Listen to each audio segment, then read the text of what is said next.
IPFS와 파일코인 소식을 전하는 IPFS 뉴스 아나운서 이은주입니다. 최근 한 주간의 업계 소식을 한눈에 확인할 수 있는 IPFS 뉴스, 지금 바로 시작합니다.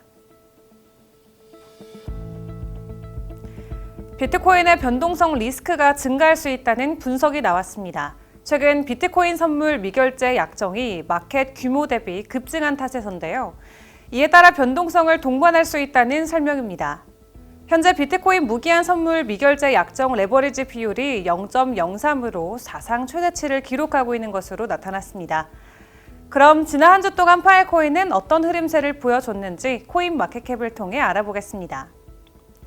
8월 31일 코인마켓캡 기준 파일코인은 전일 대비 2% 소폭 하락 전환한 7,845원에 거래되고 있습니다. 전주와 비슷한 가격대에 거래가 되고 있는 모습인데요. 하지만 24시간 거래량은 전일 대비 17% 가까이 올라주면서 2,700원대 유지해주고 있습니다. 파일코인 시가총액 순위도 소폭 하락했습니다. 지난주에 32위에 머물던 파일코인은 이번 주 들어서는 34위까지 밀려났는데요. 비슷한 시가총액으로는 비체인, 에이프코인 등이 있겠습니다. 그럼 최고가와 최저가도 살펴볼까요? 파일코인은 이번 주 최고가로 지난주 최고가였던 만원 선을 회복해주지는 못하면서 8,814원 선에 마감을 했습니다. 또 이번 주 최저가는 7,495원으로 전주 저점도 추가로 낮춰준 모습인데요. 차트 전문가들은 현재 파일코인의 약세장을 이어갈 것으로 풀이를 하고 있습니다.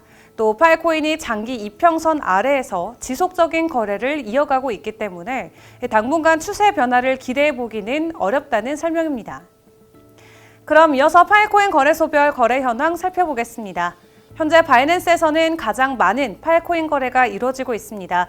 전체 물량의 11% 이상을 차지하면서 7,842원에 거래되고 있고요. 이어서 후비 글로벌이 5.78%의 점유율로 7,842원에 파일코인 거래를 이어가고 있습니다. 국내 거래소 상황도 살펴보도록 하겠습니다. 업비트 BTC 마켓에서 현재 파일코인은 글로벌 거래소보다는 소폭으로 높은 7,996원에 거래되고 있습니다. 이어 마이닝 현황 살펴보겠습니다. 8월 31일 기준으로 파일코인 블록 높이는 전주와 비슷한 블록 높이 유지하고 있습니다. 현재 212만 140개를 기록 중에 있고요. 파일코인 스토리지 파워는 18.28 엑비바이트를 넘어서면서 견고한 스토리지 용량 보여주고 있습니다. 또 현 시점 기준으로 파일코인 네트워크에는 4,059팀의 마이너가 채굴에 참여 중이고요. 지난 24시간 동안 채굴된 파일코인은 28만 7,391개, 그리고 리워드는 20.23개를 기록 중에 있습니다.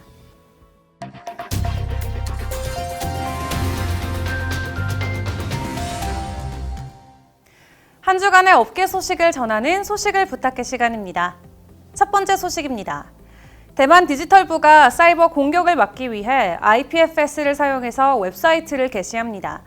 대만 디지털 장관인 오드리 탕은 중국과의 정보전쟁에서 국가 사이버 보안 역량을 강화하기 위해 IPFS 기술을 사용했다고 밝혔는데요. 그는 IPFS와 같은 분산 네트워크가 최근 몇 개월 동안 디도스 공격을 막는 데 효과를 입증했다고 설명했습니다.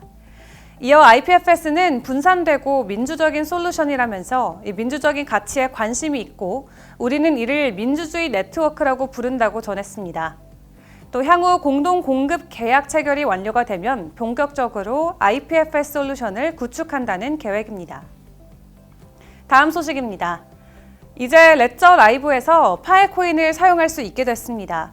이 레저는 웹3에서 가장 널리 사용되고 있는 콜드 스토리지 애플리케이션 중 하나인데요. 이를 위해 레저 하드웨어 지갑을 위한 45개 이상의 솔루션을 구축한 소프트웨어 개발팀 존닥스와 프로토콜랩스가 협력했다고 합니다.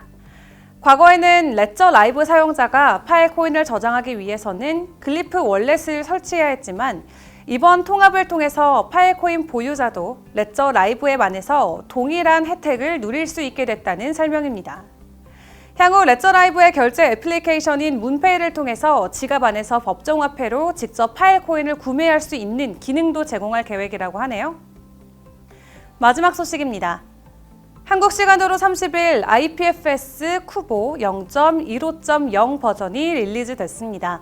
이번 릴리즈에는 블레이크 3 지원, FX 옵션, 플러그인 등 버그 수정 및 라이브러리 업데이트가 포함됐는데요. 앞으로 5주마다 새로운 릴리즈를 제공하기 위해 릴리즈 속도와 주기를 개선하고 있다는 설명입니다. 올해 말 엘살바도르가 비트코인 채권 유통을 시작할 전망입니다.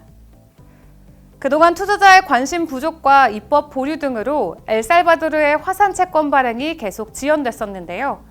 이에 연말에 본격적으로 유통을 시작할 것으로 보인다는 분석입니다. 다만 비트코인 채권 발행을 위해서는 의회에서 관련 법안이 통과되어져야 되는데요. 현재 엘살바도르의 대통령인 나이브 부켈레 대통령의 정당이 의회의 과반수를 차지하는 만큼 큰 문제는 없을 것으로 평가됩니다.